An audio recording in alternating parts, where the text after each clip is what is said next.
ఓం గంగణపతే నమ ఐం సరస్వత్యే నమ శ్రీమాత్రే నమ ద్రాం దత్తాత్రేయాయ నమ ఓం శరవణ భవాయ నమ ఓం నమ శివాయ శివాయ గురువే నమ క్లీం కృష్ణాయ గోవిందాయ గోపీ జనబలవాయ శ్రీకృష్ణ పరబ్రహ్మణే నమో నమ ద్రాం దత్తాత్రేయాయ నమ శ్రీరామ జయ రామ జయ జయ రామ రామాయ నమో నమ క్లీం క్లీం మహాకాళికాయ నమ. యూట్యూబ్ ప్రేక్షకులకందరికీ కూడా నమస్కారం అండి. నేను పాలపర్తి గురునాశన్మ జ్యోతిష్యం వాస్తు సిద్ధాంతని మీకంతా కూడా గోచారిత్య గ్రహాల యొక్క స్థితిగతి కడిక వాటి ప్రభావం అంతా కూడా మేషాది ద్వాదశ రాశుల వాళ్ళకి ఎటువంటి ప్రభావం చూపిస్తున్నాయి అంతా కూడా విశ్లేషణ చేయడం జరుగుతుంది. ఈ రోజున మనం చెప్పబోయే విషయం ఏంటిదంటే ప్రధానంగా గృహయోగాలు. మేషాది ద్వాదశ రాశుల వాళ్ళకి ఎటువంటి పరిష్కారం చేయడం వల్ల శీఘ్రంగా గృహయోగాలు సిద్ధిస్తాయి. తీరని కలగా ఉన్న గృహయోగం అంతా కూడా స్వగృహయోగం అంతా కూడా ఏ యొక్క దశలో అంతా కూడా రావడానికి ఆస్కారం ఉంటుంది. ఏ గ్రహం అంతా కూడా కారకత్వాలుగా గృహయోగం చెప్పడం జరుగుతుంది.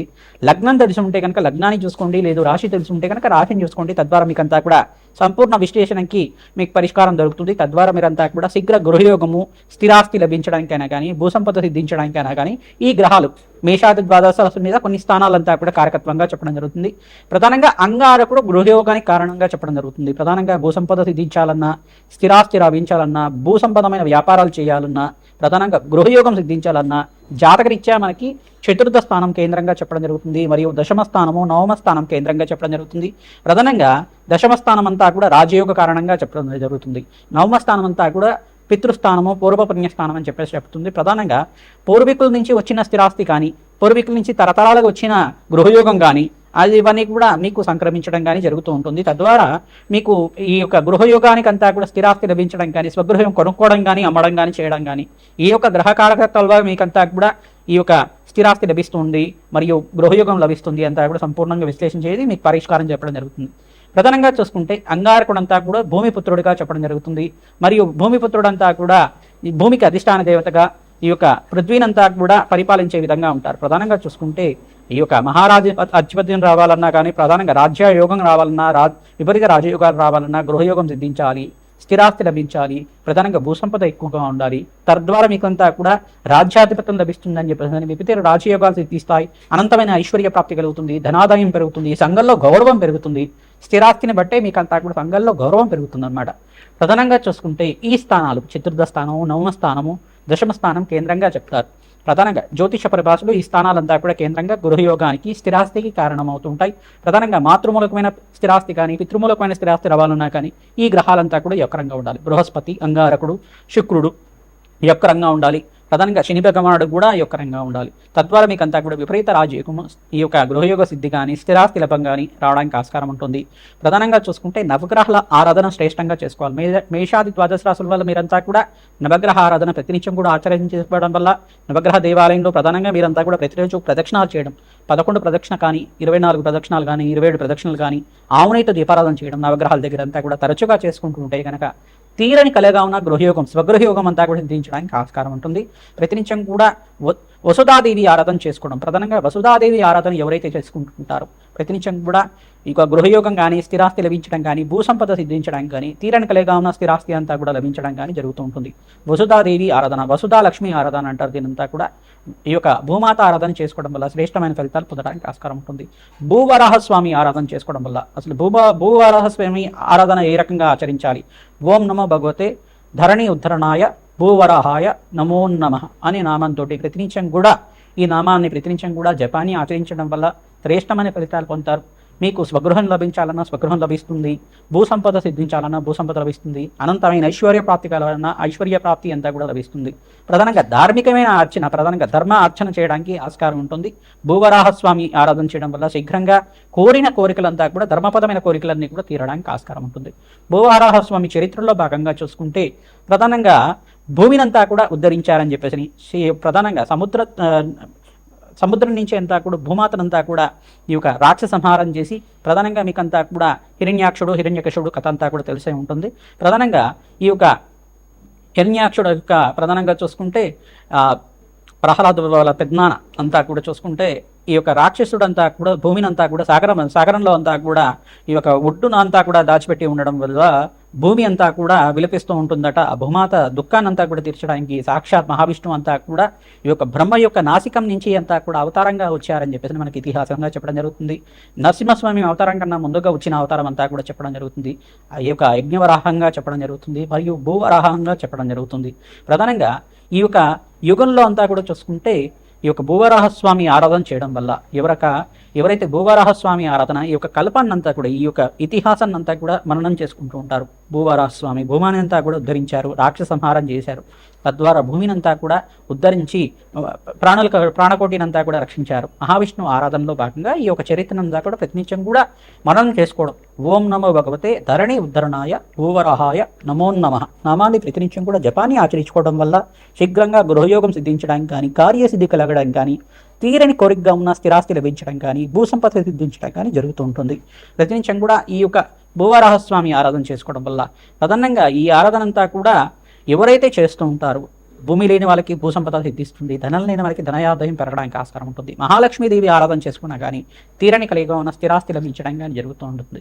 ప్రధానంగా మహాలక్ష్మీదేవి ఆరాధన ఈ యొక్క పుష్పాలతో ఆరాధన చేసుకుంటూ ఉండాలి. ప్రధానంగా తామరపూలతో కానీ, మల్లెపూలతో కానీ, ప్రధానంగా చూసుకుంటే ఈ యొక్క మందార పుష్పాలతో అయినా కానీ ఆచరించుకోవడం వల్ల శీఘ్రంగా స్థిరాస్తి లభించడానికి ఆస్కారం ఉంటుంది. ప్రధానంగా ఆవునితో దీపారాధన చేసి బెల్లం పరమాణాన్ని నివేదన చేయడం వల్ల శీఘ్రంగా మీకంతా కూడా స్థిరాస్తి లభించడం కానీ, గృహయోగం సిద్ధించడానికి కానీ ఆస్కారం ఉంటుంది. ఈ యొక్క పూర్వీకుల నుంచి వచ్చే స్థిరాస్తి లభించడం కానీ ఆస్కారం ఉంటుంది.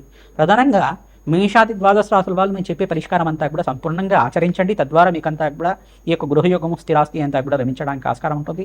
ఈ వీడియో అంతా కూడా చూడండి, లైక్ చేయండి, సబ్స్క్రైబ్ చేయండి. తద్వారా మీకు మంచి పరిష్కారం జరుగుతుంది. మీలాంటి వాళ్ళకి అందరికి కూడా మీ మిత్రులు కానీ, స్నేహితులు కానీ, బంధువులు కానీ అందరికి కూడా చేరవేస్తే కనుక వాళ్ళకు కూడా మంచి ఫలితాలు పొందడానికి ఆస్కారం ఉంటుంది. మాకంతా కూడా సహకారం అందించడం వల్ల మీకంతా కూడా అష్టేశ్వర ప్రాప్తి కలుగుతుంది. జగన్మాత అనుగ్రహం వల్ల మీ కోరికలంతా కూడా ధర్మపదమైన కోరికలంతా కూడా తీరాలని చెప్పి, అష్టేశ్వర ప్రాప్తి కలగాలి, స్వగృహ సిద్ధించాలని చెప్పి ఆశీర్వాదం చేస్తున్నాం. శ్రీమాత్రే నమః. వృశ్చిక రాశి జాతకులకంతా కూడా జాతకం తెలిసి ఉంటే కనుక, లగ్నం తెలిసి ఉంటే లగ్నాన్ని చూసుకోండి, లేదు ఈ యొక్క రాశి తెలిసి ఉంటే కనుక రాశి చూసుకోండి. వృశ్చిక రాశి జాతకులకి చతుర్థ స్థానము, ప్రధానంగా నవమ స్థానము, దశమ స్థానము, ఏకాదశ స్థానంలో అంతా కూడా మంచి గ్రహాలు ఉండాలి. దశానాథుడు అంతా కూడా యోగంగా ఉండాలి. ఈ అధిపత్యులు అంతా కూడా ఏ స్థానాలు చెప్పామో చతుర్థాధిపతి, నవమాధిపతి, దశమాధిపతి, ఏకాదశాధిపతి మరియు ద్వితీయాధిపతి అంతా కూడా యోగంగా ఉండాలి. ఈ యొక్క రంగున్న స్థానంలో గ్రహాల యొక్క సంయోగం అంతా కూడా స్థిరంగా ఉన్నప్పుడు మీకంతా కూడా గోచారిత్య గ్రహాలంతా కూడా బలంగా ఉన్నప్పుడు మీకంతా కూడా స్థిరాస్తి లభించడం కానీ, గృహయోగం సిద్ధించడం కానీ జరుగుతూ ఉంటుంది. ప్రధానంగా వృశ్చిక రాశి జాతకులకి రాష్ట్రాధిపతి అయిన ఈ యొక్క లగ్నాధిపతి కానీ, రాష్ట్రాధిపతి అయిన అంగారకుడు అవుతాడు. అంగారకుడు యొక్క ఉండాలి. అంగారకుడు మీకంతా కూడా భూమికారుడు. ప్రధానంగా గృహయోగం సిద్ధించాలన్నా, భూమి సంపద సంపాదించాలన్నా మీకు యొక్కరంగా ఉండాలి. శుక్రుడు అత్యంత యొక్కరంగా ఉండాలి. సప్తమాధిపతి అత్యంత యొక్కరంగా ఉండాలి. శుక్రుడు రాజ్యాధిపత్యాన్ని ఇచ్చేవారు కాబట్టి భోగభాగ్యమైన జీవితాలు, రాజయోగాలు ఇచ్చే దేవత కాబట్టి ప్రధానంగా అత్యంత యొక్కరంగా ఉండాలి. మహాలక్ష్మీదేవి ఆరాధన సహస్రనామాలతో ప్రతినిత్యం కూడా ఆచరిస్తుండాలి. శ్రీసూక్త పారాయణం చేసుకుంటూ ఉండాలి. తద్వారా రాజయోగ ప్రాప్తి కలుగుతుంది. వసుధాదేవి ఆరాధన చేసుకోవడం వల్ల శ్రేష్టమైన ఫలితాలు పొందుతారు. ఓం శ్రీం వసుధాదేవ్యే నమః. ఓం శ్రీం వసుధాదేవ్యే నమః. ఓం శ్రీం వసుధాదేవ్యే నమః నామాన్ని ప్రతినిత్యం కూడా జపాన్ని ఆచరించడం తద్వారా శ్రేష్టమైన ఫలితాలు పొందడానికి ఆస్కారం ఉంటుంది. బృహస్పతి, శని భగవానుడు, బుధుడు అంతా కూడా యోగంగా ఉండాలి. మీకంతా కూడా సూర్య భగవానుడు ఆరాధన చేసుకోవడం వల్ల గృహయోగ ప్రాప్తి కలుగుతుంది, ధనాదాయం పెరుగుతుంది, స్థిరాస్తి లభిస్తుంది. తద్వారా పూర్వీకుల నుంచి వచ్చిన స్థిరాస్తి అంతా కూడా లభించడానికి ఆస్కారం ఉంటుంది. మీరు పూర్వీకుల నుంచి వచ్చిన ఆస్తి అంతా కూడా కొంచెం కోర్టు కేసుల్లో ఇరుక్కుపోయిందా, ప్రధానంగా ఈ పరిహారాలంతా కూడా ఆచరిస్తే మీకు రావాల్సిన స్థిరాస్తి లభించడానికి ఆస్కారం ఉంటుంది. శత్రుబాధల నుంచి బయటపడడానికి లక్ష్మీకి వేరే శాంతి హోమాది కార్యక్రమాలు, బగలామకి శాంతి హోమాది కార్యక్రమాలు, ప్రధానంగా చూసుకుంటే రాజశ్యామల యజ్ఞాతిగ్రతలు ఆచరించుకోవడం, ఈ యొక్క ప్రత్యంగరాదేవి మూలమంత్ర సహితంగా యజ్ఞమో హోమాది కార్యక్రమాలు, అమ్మవారికి అంతా కూడా అభిషేకాది కార్యక్రమాలు ఆచరించుకోవడం వల్ల శత్రు భయాల నుంచి బయటపడి మీకు అంతా కూడా స్థిరాస్తి లభించడానికి ఆస్కారం ఉంటుంది. భూవరాహస్వామి చరిత్రని పారాయణం చేసుకోవడం తద్వారా మీకంతా కూడా అష్టేశ్వర ప్రాప్తి అవుతుంది, స్థిరాస్తి లభించడానికి ఆస్కారం ఉంటుంది. నవగ్రహాలలో భాగంగా శుక్రుడికంతా కూడా ప్రీతికరంగా బొబ్బర్లో దానం చేసుకోవడం, ఇక్కడ అంగారకుడికి ప్రీతికరంగా కందిపప్పు దానం చేసుకోవడం, బృహస్పతికి ప్రీతికరంగా శనగలు దానం చేసుకోవడం, శని భగవానుడికి ప్రీతికరంగా మీరంతా కూడా అభిషేకాది కార్యక్రమాలు, తైలాభిషేకం చేయించి తిలలు దానం చేసుకోవడం వల్ల శ్రేష్టమైన ఫలితాలు పొందడానికి ఆస్కారం ఉంటుంది. ఇక్కడ ప్రధానంగా చూసుకుంటే ఈ వృశ్చిక రాశి జాతకులంతా కూడా సూర్య ఆరాధన చేసుకోవడం వల్ల శ్రేష్టమైన ఫలితాలు పొందుతారు.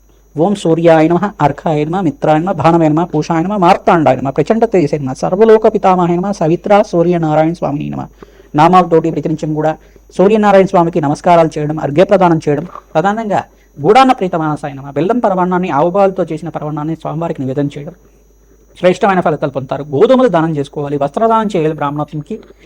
ప్రధానంగా మీరంతా కూడా తెల్ల గుమ్మడికాయని దానం చేసుకోవడం వల్ల శ్రేష్టమైన ఫలితాలు పొందుతారు. పరమేశ్వరుడికంతా ప్రీతికరంగా చెరుకు రసము నారికేల జలంతో ప్రధానంగా పసుపుతో అభిషేకం చేయడం, గంధోదకంతో అభిషేకం చేయడం, అన్నాభిషేకాన్ని ఆచరించడం వల్ల శీఘ్రంగా స్వగృహ ప్రాప్తి కలుగుతుంది, ధనాదాయం పెరుగుతుంది. మీకు తీరని కలిగా ఉన్న భూసంపద కానీ ధనాదాయం కానీ స్థిరాస్తి కానీ లభించడానికి, పూర్వీకుల నుంచి స్థిరాస్తి అంతా కూడా మీకు రావడానికి ఆస్కారం ఉంటుంది. ధనాదాయం పెరుగుతుంది. మహాలక్ష్మీదేవి ఆరాధన ప్రతినిత్యం కూడా ఆచరిస్తూ ఉండాలి. రావి చెట్టు వేప చెట్టు దగ్గర మీరంతా కూడా ఆవునేతో దీపారాధన చేసి కనకదార స్తోత్రాన్ని ప్రతినిత్యం కూడా పారాయణం చేసుకోవడం వల్ల శ్రేష్టమైన ఫలితాలు పొందుతారు. గోమాత సేవ చేసుకున్న వాళ్ళకి కూడా అష్టైష్ ప్రాప్తి కలుగుతుంది.